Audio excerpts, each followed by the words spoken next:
नमस्कार, मैं हूं आपके साथ विशाल कालरा।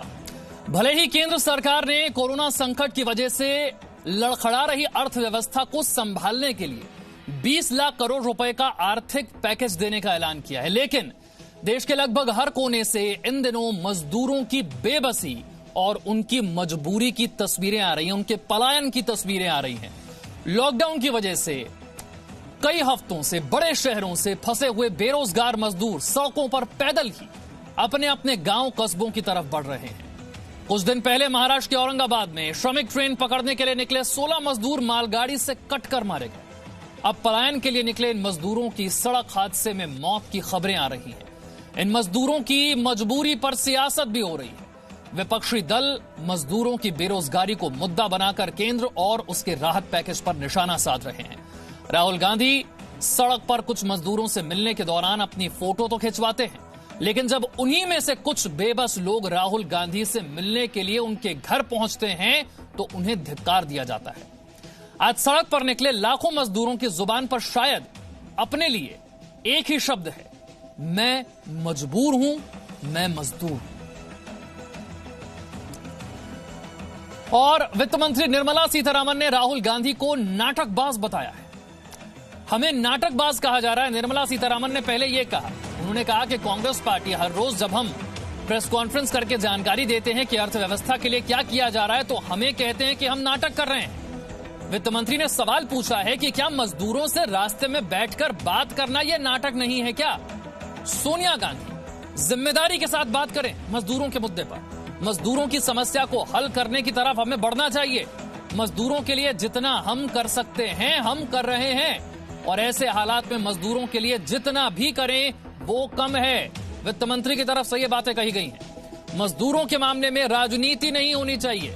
राहुल गांधी जिस तरह से प्रवासी मजदूरों के साथ बैठकर बात कर रहे थे, वित्त मंत्री ने उस पर निशाना साधा है।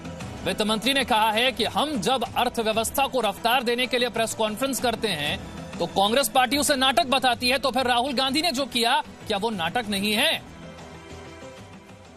क्यों उनके अपने अपने राज्य सरकार जहां भी है और ट्रेन मंगवाएं और माइग्रेंट्स को उसमें बिठाएं और माइग्रेंट्स को इतने सुविधा के साथ, सुविधा काफी नहीं है फिर भी सुविधा के साथ उनके घर तक पहुंचाने के लिए उनके अपने राज्य को, जहां कांग्रेस के सरकार हो या जहां उनके स्नेह पार्टीज हैं, अलायंस पार्टीज हैं, उनके पास बात करके उनके साथ कोऑपरेट करके और ट्रेन मंगवाएं और माइग्रेंट्स को ट्रेन में बिठा करके उनके अपने घर भेजें, ना कि जब वो दुख के साथ पैदल जा रहे हैं उनके टाइम बर्बाद करते हुए उनके पास बैठ करके बातचीत करना।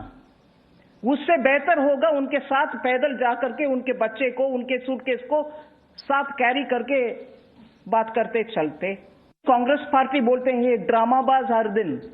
मैं अभी उन्हीं के शब्दों को उपयोग करना चाहती हूं। ड्रामाबाज है।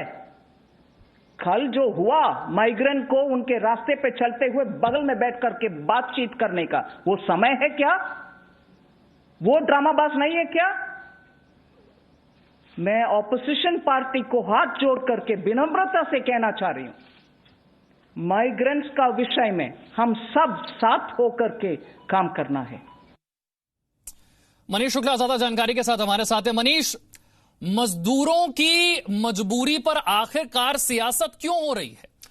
क्यों वित्त मंत्री को यह कहना पड़ता है कि जो राहुल गांधी ने किया क्या वो नाटक नहीं है? जी, ये बहुत दुख की बात है क्योंकि ऐसे वक्त में पूरे देश को इस वक्त ज़रूरत है कि जो भी ऐसे मजदूर हैं, लेबर माइग्रेंट्स हैं, उनको साथ देने का, उनको मदद करने का, उनके लिए जो भी हो सके। क्योंकि जिस तरीके से हम तस्वीरें देख रहे हैं बहुत ही हृदय विदारक है। बच्चे रो रहे हैं, औरतें कितने किलोमीटर तक पैदल जा रही हैं, चप्पल तक पैर में नहीं है, गर्मी इतना ज़्यादा है, कई भूख से प्यासे हुए हैं। और ऐसी स्थिति में हमारे जो पॉलिटिकल पार्टीज है मदद देने के बजाय यहाँ पर राजनीति हो रही है। और जाहिर तौर पर सरकार पिछले 5 दिनों से लगातार जिस तरीके से बड़े आर्थिक पैकेज का अनाउंसमेंट करने के लिए क्या क्या इकोनॉमी को कैसे रिवाइव किया जाए, कैसे जॉब क्रिएट किए जाए, एक प्रेस कॉन्फ्रेंस करके वो लोगों को बताने की कोशिश कर रही है। लॉन्ग टर्म इकोनॉमिक रिफॉर्म्स की बात हो रही है। ऐसे वक्त में हम ये भी देख रहे हैं कि किस तरीके से यहाँ पर राजनीति भी हो रही है। और जिस तरीके से निर्मला सीतारमण ने खासतौर पर राहुल गांधी का जिक्र किया और ये कहा कि जब वो प्रेस कॉन्फ्रेंस करती हैं, जब वो तमाम तरीके के योजनाओं को अनाउंस करती हैं, तो ये कहा जाता है कि ड्रामेबाजी हो रही है। लेकिन जो मजदूर फंसे हुए हैं उनके बीच में जाकर के उनका समय वेस्ट करने के बजाय उनकी मदद करने की जरूरत है। और ये एक बहुत बड़ी समस्या है, क्योंकि ये एक नेचर के द्वारा एक अचानक आई हुई आपदा है। और इसमें कहीं ना कहीं लोगों के सामने एक बहुत बड़ा प्रश्न है उनके सर्वाइवल का। और जो भी लोग इस तरीके से तस्वीर देख रहे हैं, चाहे अखबार के माध्यम से, चाहे टीवी के माध्यम से, सभी यही चाहते हैं कि जल्दी से जल्दी ये क्राइसिस खत्म हो। चाहे इसमें विधायक हो, चाहे इसमें सांसद हो, चाहे नेता हो, सबको अपने स्तर पर यहाँ मदद करने की जरूरत है। तो ये जाहिर तौर पर एक पॉलिटिकल जंग का ये विषय बन चुका है। जिस तरीके से आज प्रेस कॉन्फ्रेंस में कम से कम इस बात पर कोशिश होनी चाहिए था कि देश कैसे इन सब से दौर से बाहर निकले, वहीं पर हम देख रहे हैं कि एक दूसरे विषय की तरफ राजनीति हो रही है और ज्यादा है, वार पलटवार का सिलसिला भी चल रहा है। लेकिन मजदूरों की मजबूरी से सभी इस वक्त परेशान हैं और सरकार अपनी तरफ से कोशिश कर रही है कि घरों से बाहर रह रहे मजदूर सुरक्षित रहें, उनके रहने खाने की व्यवस्था हो। लाखों मजदूरों को उनके गृह राज्यों तक, उनके गांवों तक पहुंचाने के लिए सैकड़ों श्रमिक ट्रेनें चलाई जा रही हैं। मजदूरों के जनधन खातों में सीधे पैसे ट्रांसफर किए जा रहे हैं। लेकिन इसके बावजूद कुछ मजदूर अब भी निराश हैं और यही वो वजह है जिस पर राजनीति करने से विपक्ष बाज नहीं आ रहा है। बीती शाम पूर्व कांग्रेस अध्यक्ष राहुल गांधी ऐसे ही कुछ बेघर मजदूरों से मिले। उनके साथ राहुल की खिंचवाई गई तस्वीर मीडिया में भी आई और बाद में इसी बहाने राहुल ने केंद्र के राहत पैकेज पर निशाना भी साधा। हालांकि राहुल गांधी से मिलकर जब कुछ और मजदूर मदद मांगने के लिए उनके घर पर पहुंचे तो उन्हें धिक्कार कर निकाल दिया गया।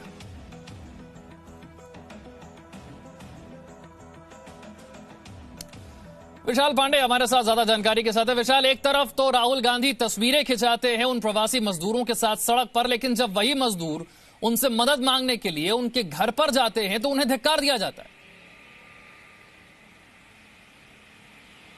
देखिए, बिल्कुल राहुल गांधी कांग्रेस के नेता हैं और वो लगातार सरकार पर सवाल उठा रहे हैं कि सरकार मजदूरों के साथ खड़ी नहीं हो रही है और इसीलिए दिखाने के लिए कि कांग्रेस पार्टी मजदूरों के साथ खड़ी है, कल शाम वो सड़क पर उतर गए, मजदूरों के साथ जाकर बैठ गए। लेकिन सवाल यही है कि आखिरकार व्यवस्थाएं क्या इसमें सरकार और विपक्ष एक साथ मिलकर काम नहीं कर सकते हैं? क्या ये ऐसा मौका है कि इस मौके पर भी राजनीति की जाए, चाहे वो किसी भी दल के द्वारा की जाए? ये इस स्थिति में सभी राजनीतिक दलों को एक होकर एक मीटिंग कर, एक बैठक कर, इस पर एक राय सहमति लेकर मजदूरों को उनके घर पहुंचाने पर विचार करना चाहिए। उनकी मदद कैसे हो, उनके तक राशन कैसे पहुंचे, उन्हें काम कैसे मिले, इस पर प्लानिंग होनी चाहिए, ना कि इस तरह की राजनीति करना, एक दूसरे पर आरोप लगाना, एक को ड्रामेबाज बताना, किसी को नाटकबाज बताना। तो ये कहीं ना कहीं इस दौर में जब महामारी फैली हुई है अच्छा नहीं लगता है। इस वक्त सभी दलों को एक होना चाहिए, चाहे वो कांग्रेस हो, बीजेपी हो या कोई भी दल हो। लेकिन राहुल गांधी जिस तरह से सड़क पर उतर रहे हैं, उन्होंने कल मुलाकात की, तस्वीरें खिंचवाई,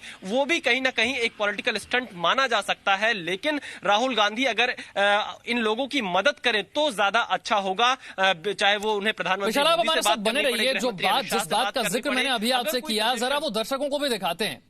राहुल गांधी से मदद मांगने पहुंचे प्रवासी मजदूर दिल्ली से छत्तीसगढ़ जाना चाहते थे। छत्तीसगढ़ में भी कांग्रेस के नेतृत्व वाली सरकार है। इन मजदूरों ने बताया कि घर पर राशन खत्म हो गया था, इसीलिए ये लोग दिल्ली छोड़कर गांव जा रहे हैं। मदद के लिए राहुल गांधी के घर और यूथ कांग्रेस के दफ्तर गए थे, लेकिन कोई मदद नहीं मिली इन्हें। दिल्ली से किस तरह से मजदूर बाहर जा रहे हैं और मजबूर हैं, क्योंकि खाना खाने को नहीं मिल रहा है, रहने की व्यवस्था खत्म हो रही है। ये छत्तीसगढ़ जाने वाले मजदूर हैं, लगभग 16 लोग हैं, एक ही गांव के रहने वाले हैं। बच्चे भी आप देख सकते हैं, एक माँ है, उनके गोद में बच्चा है, इसको लेकर एक एक घर के सर पे देखिए सामान है, इसके घर में बच्चा है, कोई मोटरी लिए हुए है, कोई लाठी में सामान डंडा लगाकर लेकर चल रहा है। और कैसे जाएंगे इनको कुछ पता नहीं है। यहाँ से चले जाना है, घर चले जाना है, कई 100 किलोमीटर होगा, लगभग 1000 किलोमीटर यहाँ से जाना है। इस सफर को कैसे तय करेंगे आप? अब ही तय करेंगे सर, चलेंगे, कुछ आराम भी करेंगे, तो चल तो नहीं पाएंगे 24 घंटा, ऐसे आराम करते करते निकल जाएंगे। अब हमारे पास वही एक व्यवस्था है। यहाँ शासन के भी राहुल गांधी के जो है हेड ऑफिस था उससे रायसेना रोड में, वहाँ भी गया तो वहाँ से भी कोई काम नहीं हुआ, कोई सुनवाई कहीं से नहीं हुआ। आप लोगों ने किसी को बताया, मदद के लिए गए थे आप लोग किसी के पास? पार्लियामेंट गए थे, पार्लियामेंट थाना गए थे, और ये मंत्री जो राहुल गांधी है यहाँ भी गए थे, आदमी गेट से बाहर कर दिए। आप कहाँ गए थे मदद के लिए? वही पार्लियामेंट गया था सर, थाना। आप बता रहे थे कि आपने कई जगह मदद की गुहार लगाई, लेकिन किसी ने मदद नहीं की। नहीं, किसी ने मदद नहीं की।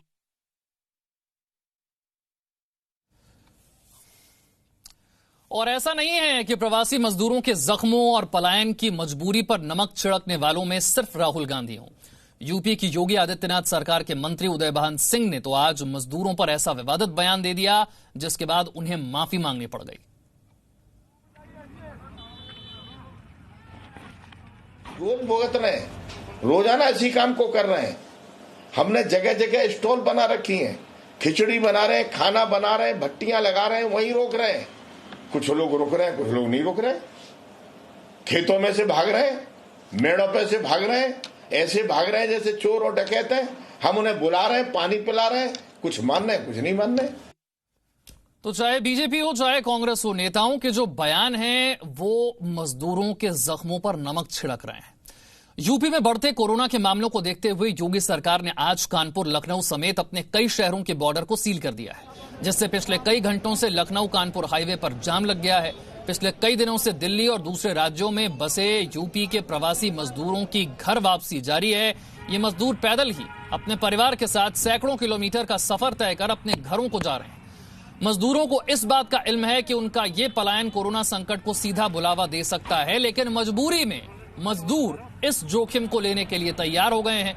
लखनऊ कानपुर के अलावा दिल्ली से सटी यूपी की सीमा पर भी भारी संख्या में मजदूर पहुंचे, जिन्हें बॉर्डर पर ही रोक दिया गया।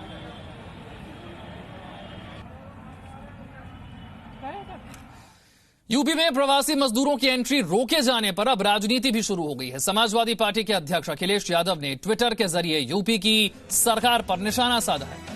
अखिलेश ने लिखा है कि भाजपा सरकार का आदेश है कि प्रवासी मजदूरों को यूपी बॉर्डर पर नहीं घुसने देंगे, न सड़क से न रेल ट्रैक पर चलने देंगे, न ट्रक और दोपहिया से जाने देंगे।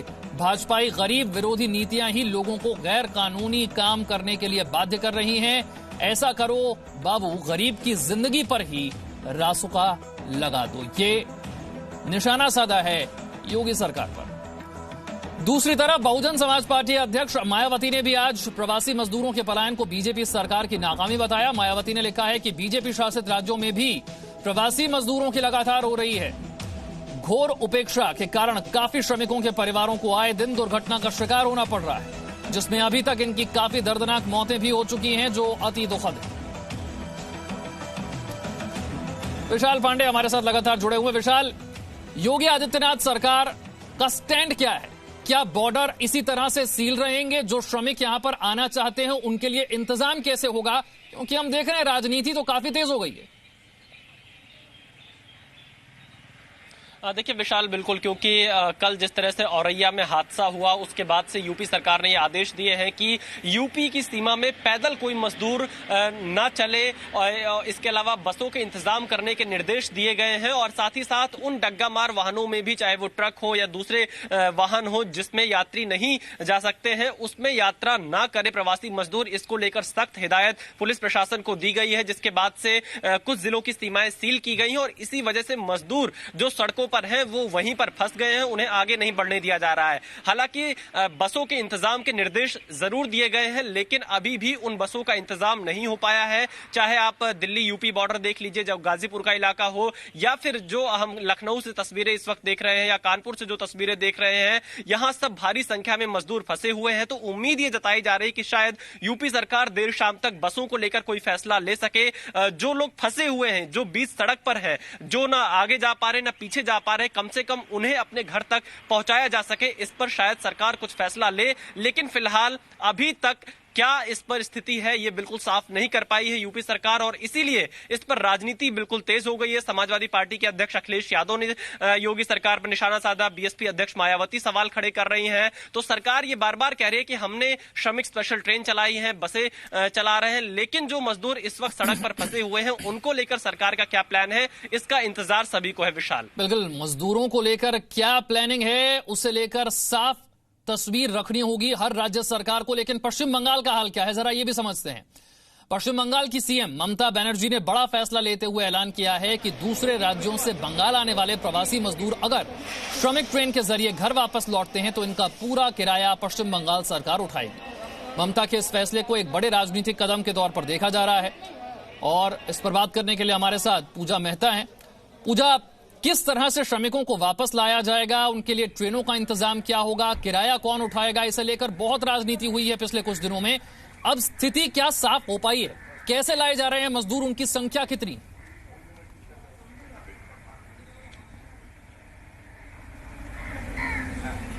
देखिए विशाल, आपको बता दें, बार बार जो है पश्चिम बंगाल के ऊपर जो है ये आरोप लग रहा है कि अन्य राज्यों के मुकाबले वो अपने जो राज्य से जो श्रमिक अलग अलग जगहों पर अटके हैं, फंसे हैं, उनके लिए कम ट्रेनों का रिक्विजिशन दे रहे हैं सेंट्रल गवर्नमेंट को। लेकिन इस बीच कल मुख्यमंत्री ममता बनर्जी ने ट्वीट करते हुए ये ऐलान कर दिया कि जितनी भी श्रमिक स्पेशल ट्रेनें आएंगी, जितने भी माइग्रेंट लेबरर्स उसमें आएंगे, उनके लिए पूरा जो भाड़ा है वो स्टेट गवर्नमेंट जो है वो खर्च करेगा, उनको कोई भी टिकटें जो है खरीदने की जरूरत नहीं पड़ेगी।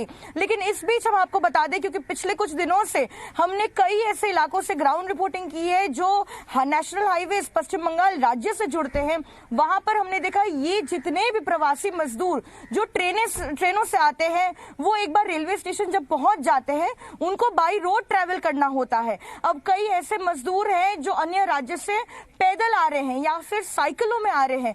सबसे बड़ी समस्या यहाँ पर ये आ रही है कि पश्चिम बंगाल ने एक ऐसे सिस्टम बनाई है, एंट्री और एग्जिट के लिए आपको ई पास चाहिए। बिना ई पास जो है अलग अलग जिलों की जो सीमा है वहां पर चेक पॉइंट ई पास को जरूरी कर दिया गया है, लेकिन श्रमिकों को वापस कैसे लाया जाएगा इस वक्त, उसे लेकर अपना प्लान, अपनी रणनीति ज्यादा साफ राज्य सरकारों को करनी होगी ताकि जो मजदूर हैं वो मजबूर ना रहें। एक छोटा सा ब्रेक ले रहे हैं, फौरन हाजिर होंगे। No signal, no worry. Presenting Z News app with live TV, latest updates and expert opinion. Available on Google Play and App Store. Download it now.